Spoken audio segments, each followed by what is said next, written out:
All right, testing 1, 2.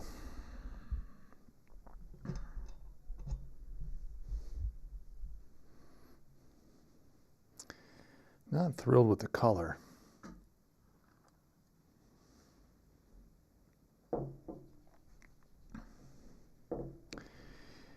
We're live a little early here, folks, if you're watching this after the fact. I just fired up a little early, but we'll wait for some folks to show up.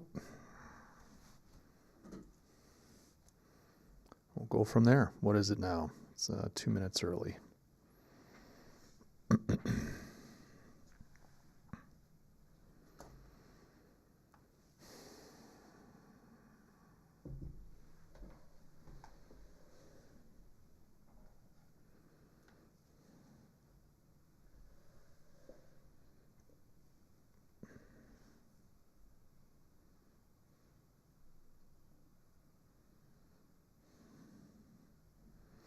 Hey, what's going on? Who's there? I see someone jumped on. Just do me a favor and say hello in the chat. Also, let me know if the audio and the picture look okay to you. I've got some work to do on the picture still. New camera, new me. So I have done some research and will be making some changes to that. But let me know what you think. Hello, Napoleon. How are you? Welcome. Glad to have you along. How's the audio? Can you hear me okay? Too hot? Loud enough? But good to see you. Napoleon Coffee. Miller Jackson, what's going on? Miller says everything seems to be working. I have to get off of here in just a second to go to class. Good to see you, Miller. All the best. Thanks for popping in. Napoleon says the audio is perfect. That's what I like to hear. Thank you. Love it. Yeah, I spent a little bit of time over the weekend trying to get the camera and the audio and all that set up. I did a practice run, which I did not publish. It went live. People jumped in. Thank you, Miller. I appreciate it. Miller, what are you studying? You got to go off to class. What are you studying real quick? Talk to me. Where do you go to college? I'm guessing you go to college, university. I'm hoping this episode, I want to talk about kind of a personal thing. Nothing dramatic, although it's been a dramatic thing for me, nothing too dramatic. So if you can't stick around, you might want to watch a little bit later. But I want to wait a little bit till we get some folks on. Looking at the screen here, I'm guessing Miller already had to bounce. Napoleon, where are you located? Miller says it's not college, just mental health. Gotcha. That's fine. Well, I would never want to stand in the way of someone working on their mental health. And in this day and age, you kind of need some help with the mental health. I mean, to do live streams, I will spend a little bit of time on the news, just to try to figure out like what's going on, what's worth talking about, commenting on, et cetera. And just looking at the news for 10 minutes is just so hard. It's so hard. So yeah, good for you, man. I hope that's productive. I'm going to fix my chair here. Hold on one second.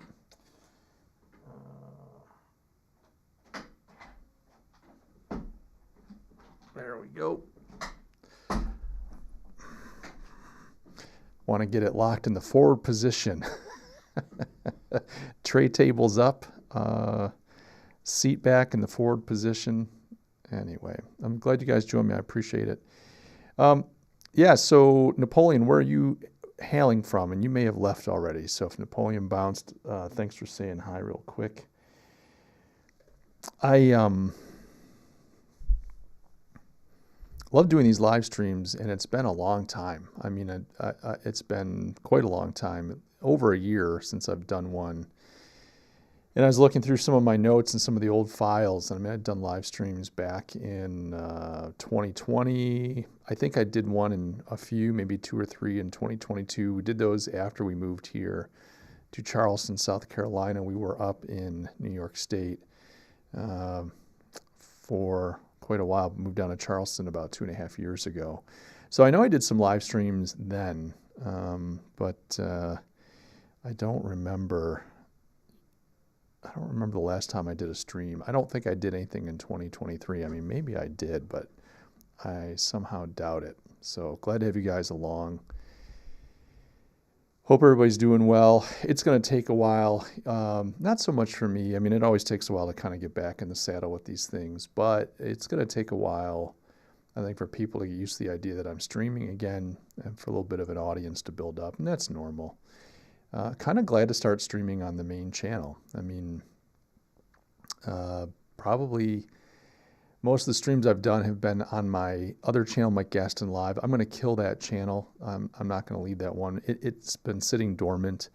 And I've mentioned this before. I'm not sure who's heard it, but YouTube does a much better job now with streams and shorts and different kinds of content. When I was streaming before, it's kind of like everything just went to your homepage. You know, it was just all right there. And I didn't like it because if you were a visitor to the site, it's like you get hit with this hour and 20-minute video. You're really there for a 4-minute video.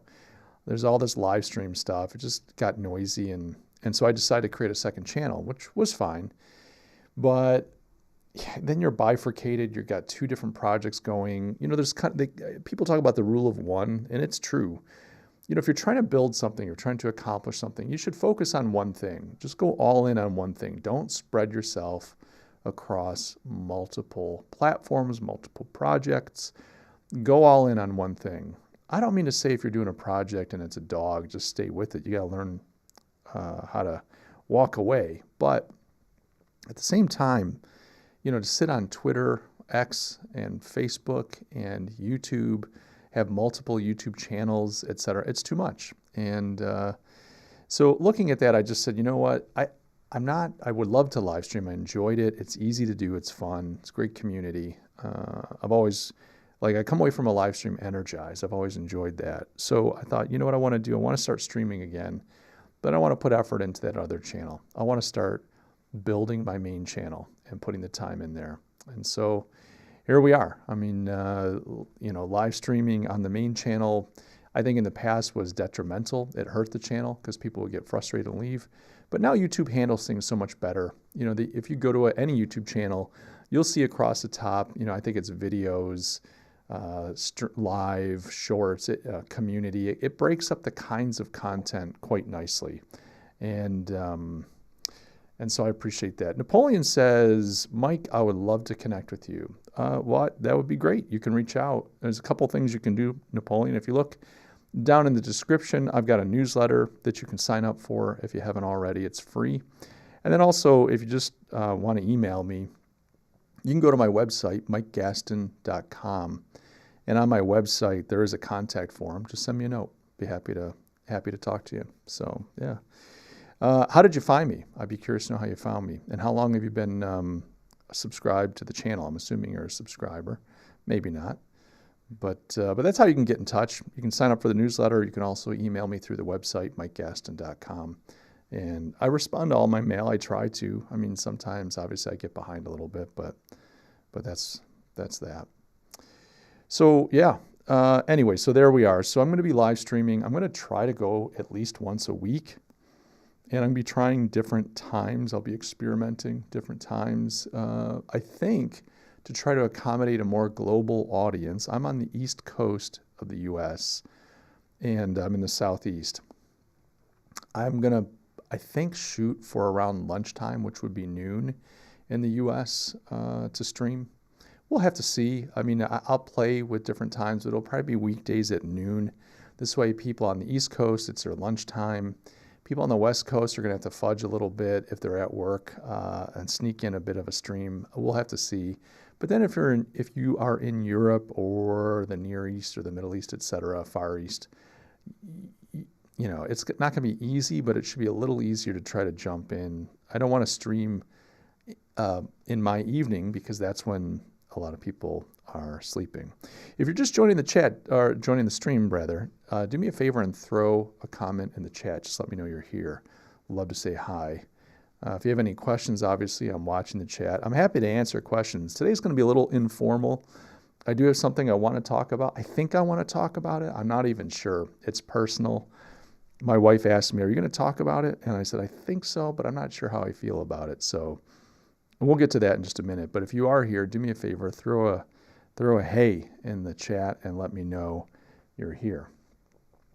So yeah, I guess without further ado, we're about 8 minutes plus in, 10 minutes in, because I started the stream a little early. I'll get into the topic that I've been kind of hemming and hawing about. Should I do that, or should I talk about some news? So here's the topic. I'll explain why I'm hesitant to even talk about it. But today, February 5th, marks a full year that I hate to even use this word, I have been sober. I hate to use that word. And the reason I hate to say sober is just because there's so much connotation with sobriety. Hey, it's it's the Bushveld kid. Hey, great to see you back. All right. There's a little joke going on here. That Bushveld kid is my wife. She must be downstairs on a different computer, logged in. Hey, sweetie, thanks for saying hi. So she caught me. She asked me a little earlier. She said, are you going to talk about this? And I said, I don't know that I want to. And here I am, I'm talking about it. So honey, I decided I'll talk about it. So today, February 5th, is the 1-year anniversary of me being sober. And I hate to say the word sober because there is so much, I don't know, there's like all this connotation wrapped up in the word sober. It implies, that you were an alcoholic, that you were, drunk half the time and all this kind of stuff. And at least in my mind, I don't know how you think of the word sober, but I tend to think of it as like, it just has all this negative connotation. I don't mean to say it's negative to be sober, but like when you say, hey, it's been a year that I've been sober, it just sounds like you've had all kinds of problems. And to be fair, I mean, I quit drinking, and in my mind, I wasn't really having problems. I just wanted to take a break. But when I reflect back, and the process of quitting was difficult. A lot of emotions associated with quitting. It was hard for quite a while. Now it's easy. I mean, I can be out with friends, having dinner. People are drinking. It doesn't bother me at all. But at the time, I didn't really think I had a problem. I just thought, I'm drinking a little too much. I should probably dial back. I tried dialing back. It wasn't easy to do. I find like I'm either all in on something or I'm not. But, I'd usually like around 4:30 every day, make myself a cocktail, have 2 or 3 cocktails an evening. Maybe on Saturdays and Sundays have a Bloody Mary or 2. If we go out with friends on the boat kind of thing, have some beers in the boat. Maybe Lydia and I are out. We, stop in and grab lunch somewhere at a nice brewery or something and have a couple beers. So, I mean, I was drinking a fair amount, but I wasn't out of control. But I also felt like I was drinking more and more. The reason I stopped, though, wasn't so much that, goodness, I was behaving in ways that were terrible and my life was falling apart and I'm ashamed of what I've done. The reason I quit at the time was I wasn't sleeping well, honestly. I felt fuzzy all the time. Whenever I had a drink, if I had one drink, I was just done. I'd have a drink and it was like I was exhausted. And I just realized like there's a lot that I want to get accomplished in life, and time's running out. I'm not a young kid anymore, and I don't have a ton of time. And so if I want to be productive, I have to make some changes so that I can get more out of my life before my life is over. And I realized that the alcohol was kind of getting in the way of that. So it's hard too, because I'm kind of I love aesthetic things. I like, I love fine coffee, fine wine, single malt scotch, like anything that's kind of top shelf and refined and, created in some special way, especially if it's packaged beautifully. I'm just a sucker for all that stuff. And so drinking, especially cocktails and craft beer and, really nice wine, it goes beyond just having a glass of something. There was a lot more to it that I got a lot of pleasure out of. But the cool thing is when I quit, I thought, all right, I'm just going to go cold turkey. I walked down to my wife. It was Sunday last year. And I walked downstairs, and in the kitchen, we have a bar area, and I had a cabinet full of liquor. And I said, I've made a big decision. And she looked at me, and she was nervous. I remember her saying, you looked like really grave, like you'd made this terrible decision. And she was like, what is he going to say? And I said, I'm gonna quit drinking. And I proceeded to dump out now any bottle that I had that was open. So if I had an open bottle of gin or whatever, I dumped out all my booze. And anything that was not opened, I just gave to friends. I thought there's no sense throwing away, an $80, $120 bottle of something that's really nice. So I dumped out all the booze, gave the rest of it away. I've got wine, that I've been collecting, nothing special. I've got a few nice bottles. They're just packed away. I don't touch those, but I just got rid of everything. And my thought was, I'll do this for, I don't remember the period of time, and maybe if Lydia Bushfeld Kid is still on, she can remind me how long I said I was going to go. By the way, Napoleon says, I've been following you for more than a year now. I chanced on you online. Well, cool. I'm glad you found me. And he also says, congratulations on your anniversary. Thank you, man. I appreciate that. So maybe I said like 3 months. I can't remember the period of time, but I thought, let me at least give it a little time. And I also had done some research. Everybody does this.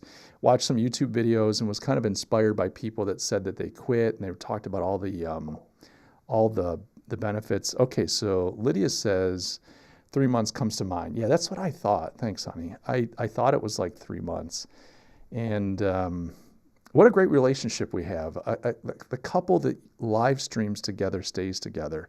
Of course, Lydia won't appreciate this, but there are couples that live stream together that's a whole nother world that we're not going to talk about, but it's cute to have my wife on the chat there. Napoleon said, my first video I watched about you was passion versus purpose. Oh yeah, I remember that. I even made a mention of some lessons on my radio podcast show for young entrepreneurs. Well, that's totally cool. You should have, you still can, you should have sent me a link. I would have loved to have heard those mentions, but thank you, man. That's very cool. Yeah, fair enough.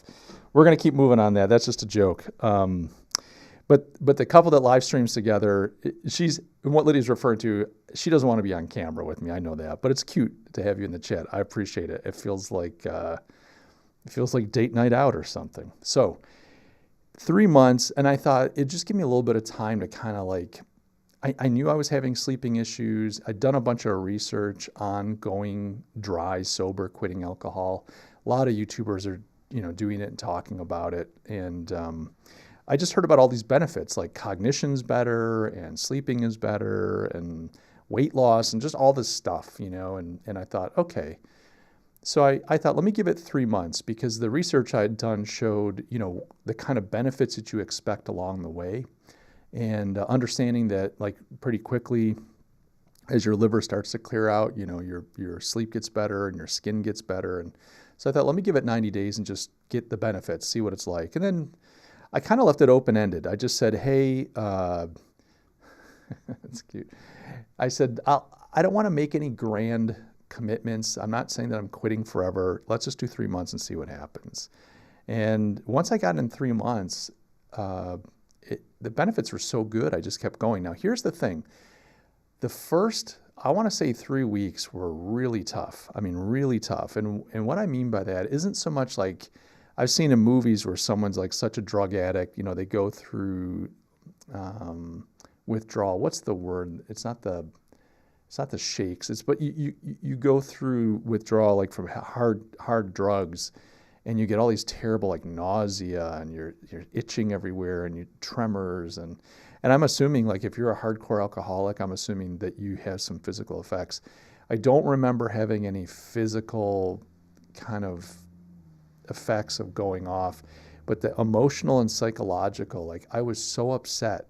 So first of all, I was obsessed. Like, when I quit, all I could talk about was the fact that I wasn't drinking. It was just overwhelming to me that I wasn't drinking. It just consumed me all the time. Yeah, that's right, withdrawal symptoms. But I feel like there's I want to say the bends, but the bends is when you come up from deep sea too quickly and you get bubbles in your oxygen. There's another, I thought, pay no mind. My mind is searching for something that may not even exist, but yes, withdrawal symptoms. I didn't have any physical withdrawal symptoms that I can remember. I mean, maybe there was a day, but I don't remember having headaches or sweats or any of that kind of stuff. No shaking, etc., no nausea. But I just remember being mentally obsessed with it. I just was like, I couldn't get past the fact that I wasn't drinking. And the other thing that I noticed, I was angry about it, which was kind of weird. Like I'd quit. I knew I needed to quit. I immediately was starting to feel better. And at the same time, I was angry that I wasn't drinking. It just made me upset, like really upset. And I started having a lot of like just anger and frustration about everything. You know, I'd give Lydia a hard time. I was angry. I just was angry about my life. And I wondered like how much of that was just my kind of emotional outburst from not drinking, and how much of that is that the drinking was covering or masking other things that were bothering me. I don't want to like try to analyze myself here. I'm not qualified to, and quite frankly, I don't even know what I think about all that stuff. It was just remarkable to me that I was so upset those first 3 weeks. For those of you just joining the stream, I'm talking about going alcohol free.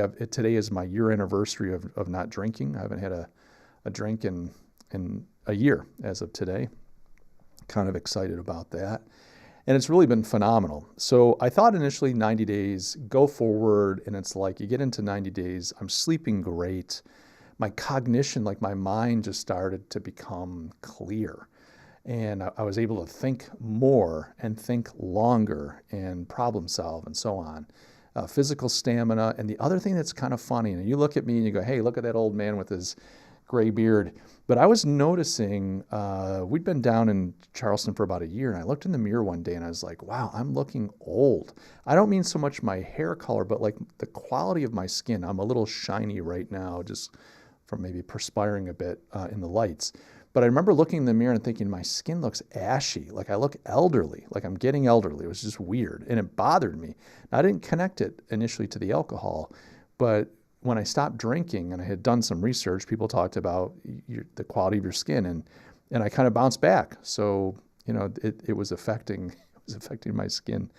So anyway, that's all good. One thing that I was worried about, now I do a fair amount of client work. I travel for that often. And when you travel for client work, you often will go out to dinner with your clients and other folks.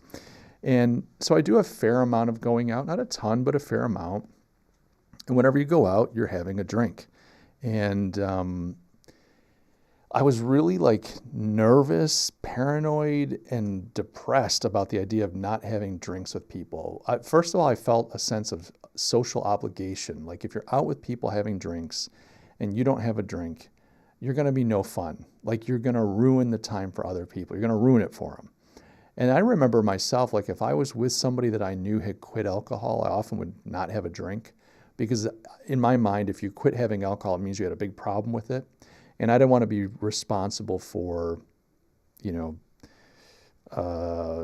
making you fall off the wagon. And I inadvertently, I think I had done this once before. We were having a house party once, and some folks showed up, and like a older middle-aged woman brought a boyfriend. I'd never met the guy before, somebody she was dating. And had a bottle of wine and said, hey, have some wine. No, he doesn't want any. Now, he never said to me, I don't drink. He just, no, thanks, I'm all set. I'm like, you sure? Because he seemed like you wanted some, but it seemed like he was being polite. No, come on, let me pour you a glass.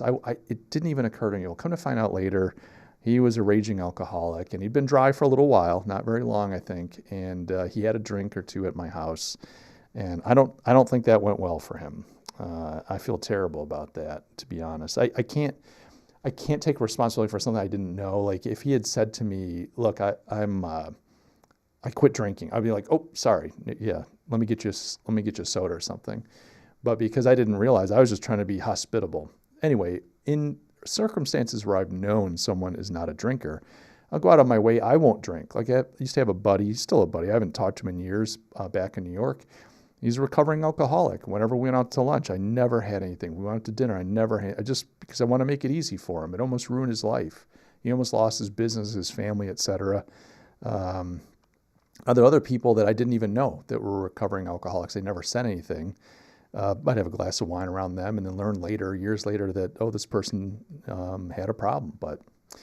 So I was worried going out that I would be the party pooper. I was not participating, and I was worried that I would ruin the time for everybody. And I was kind of obsessed with this. And so initially, the first couple of months, I'd go out and say, hey, just so you know, I'm not drinking, but please go ahead. And in that right there made it awkward. I realized later on, like I was so obsessed with the fact that I wasn't drinking, I felt compelled, like I've got to tell people. I have to tell them. And by telling them, thinking I'm going to like just, you guys go ahead and have a good time, but I'm not going to drink, because these people I'd always had drinks with them. I thought I was setting them free to do whatever they want. I actually made it worse because I brought it up. But I was so obsessed with the fact that I wasn't drinking, I didn't. So going forward, like now what I do, I just don't say anything. Hey, can I get, nah, I'm just going to have an iced tea. I'm good. And then later, after they're drinking, if somebody asks me, say, yeah, I don't drink. I used to, but I'm taking a break. And I still, in my mind, I just tell myself, you know, maybe at some point I'll start drinking again. But for now, I'm taking a break. I'm taking a break as long as I need to get the work done that I need to get done. So I don't know, maybe when I retire, I'll start drinking again. I don't know. Maybe tomorrow. I doubt it. I don't think tomorrow. I've made it this far. I've got to keep going. But that's that. Napoleon asks, how did you build the discipline to stop such an addiction? I don't even know. I mean, honestly, I don't think of myself as the most disciplined person when it comes to food and drink. Like if it comes to appetite stuff, so discipline as far as like I will work and work and work. I'll grind, I work hard. You know, there's certain things I'll just do. In sales, you know, you get out there, you sell, you take a beating, and just get up the next day and do it all over again. Like certain stuff I'll just do. When it comes to things like food, because food for me is happiness. Like in my family growing up, you showed your love through food. And I would extend that to wine as well, alcohol. Not that my family were drinkers, but just meaning like sitting down to a nice table and enjoying food and drink and family and friends. Like that is such a wonderful, lovely, beautiful thing. And so I'm not blaming my family at all, saying I have no discipline around this because of them, but like I just don't think of myself as a disciplined person when it comes to food and drink. And anyway, I really don't know. I think I just got to the point, Napoleon, that I wanted something more than I wanted the addiction. And I also could tell the addiction was costing me something. It wasn't just that it was in the way, but it was taking something away from me. You know, like I said, I'd have around 4:30, I'd still be working, but like I'd go down, it was kind of a ritual, mix a cocktail, come back up here to my office, sit over there and, you know, work on something, but I had that cocktail and I'd finish that. I'd go down, make another one. Then it was dinner time. I might have one after. But like as soon as I had that first cocktail, it was hard to work. I just felt tired. It's, you know, alcohol is a depressant, and I just felt it. I just feel depressed. I don't mean emotionally, but my physical body would get depressed. I also noticed too, like sometimes on the weekends, you know, doing the bills or whatever. Oh, the computer behind me just turned off. I gotta change the settings on that at some point. But I would do the bills, and let's say I'd have a drink or two, or maybe I had a beer, and I'd make like mistakes in the calculations and balancing the checkbook, and like I'd pay the bills on time and all that, but just it was sloppy. The work was sloppy. So I don't really know how I got the discipline, but I know I had an acute sense of what the alcohol was costing me, and I like once you make the big decision, that's one of the reasons I had to dump the alcohol out. To your question about discipline, I realized like if I just keep it in the cupboard, I might do it for a few days and then mix up a drink. But if I remove the substance from the house, I've just raised the bar. That means I have to get in the car, drive down the street, go to the liquor store, you know, spend $80, $100. I love to make Negronis. So you have to have Campari gin and sweet vermouth. And you have to have the finest of all, right? So I'd have to do all this stuff to come home and make a drink for myself. And I thought getting it out of the house just makes it easier. Then once I got to a certain point, you know, you get a week in, you get 2 weeks in, it gets easier. The other thing that I did is I was public about it. I didn't jump on YouTube. I didn't jump on my podcast and make big announcements. But I talked to people in my life to let them know that I wasn't drinking. And not just like my spouse or my kids, but like people I work with or people that I've built friendships with over the years. I didn't make it a big deal, but there were certain people I knew that were also struggling or recovering alcoholics. I told them. I just said, hey, I quit drinking, and there were a couple times where I had to pick up the phone and say, oh, I wasn't like about to drink and like talk me off the ledge, but I just was having a hard time and I just wanted to talk to somebody. I just wanted to hear that it's going to be okay. So big thank you. Some of you folks, you know who you are if you're watching this, but that's the best I could do. Did you have to change any of your associations? So I think, Napoleon, you're asking, did I have to get rid of any friends or get new friends? No, everyone. I didn't have any bad influences. There were no people in my life. I mean, at my age, no, there were no friends that I was out partying with or that type of thing. There was nobody egging me on to try to get me to drink. If anything, everyone except for one buddy. I got one buddy that it bothers the heck out of, and he's one of my best friends. But it bothers the heck out of him that I'm not drinking. I don't think he's going to watch this video, so I'm not going to say names, but it bothers, and he always is trying to offer me drinks. I love him so much it's become funny. I mean, it's because it doesn't, I mean, I have not succumbed. I'm just like, dude, he just refuses to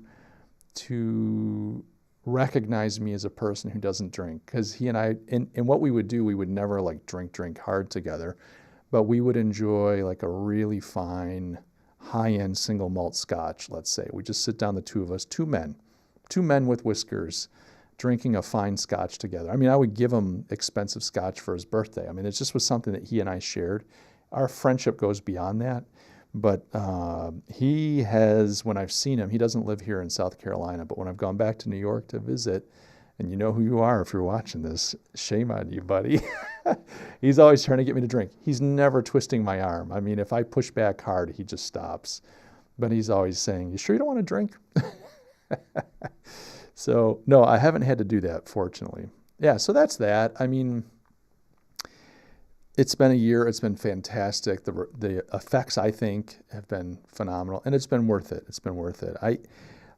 I don't know. I mean, I'm not one of these anti-alcohol people. Some people have a problem with something. My father used to be a hardcore smoker since he was really a child. Like, I think he started smoking at 11.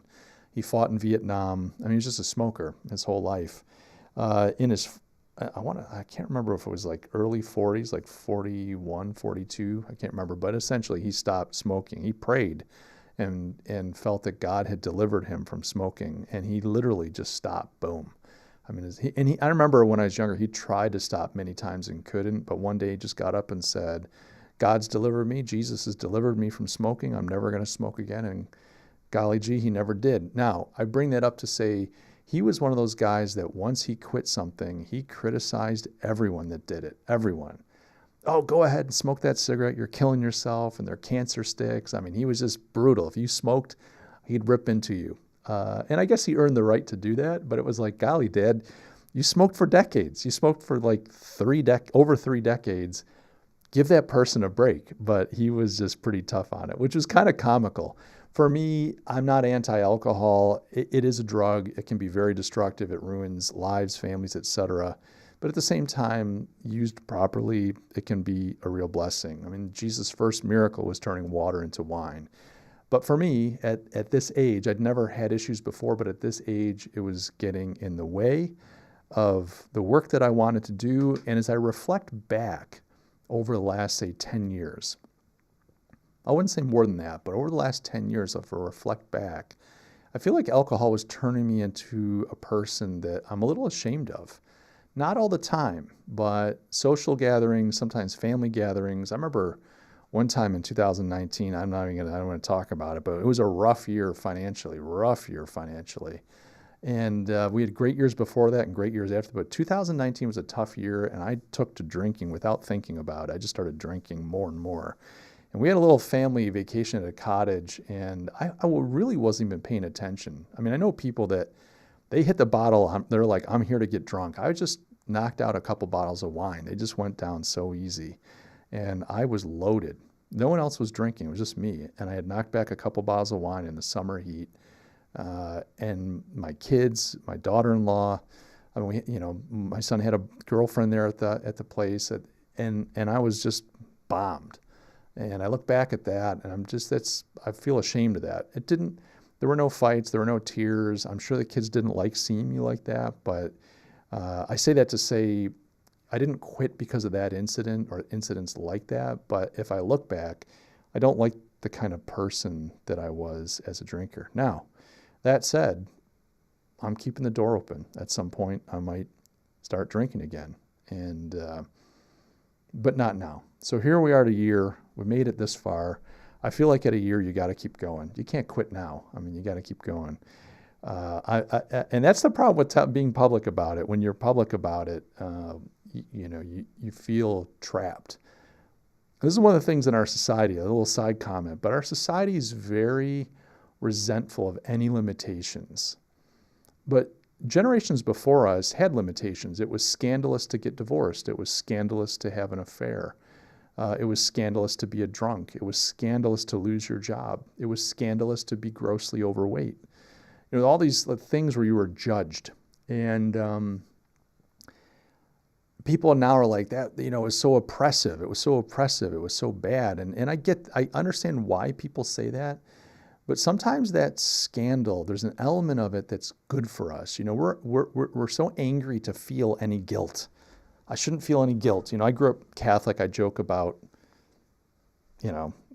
Catholic guilt. It's kind of an ongoing joke with people. But there is something positive about some of that sense of guilt, some of that sense of scandal, some of that sense of shame. I'm not saying that everyone that goes through a hard time should feel shame and should be made to feel shame.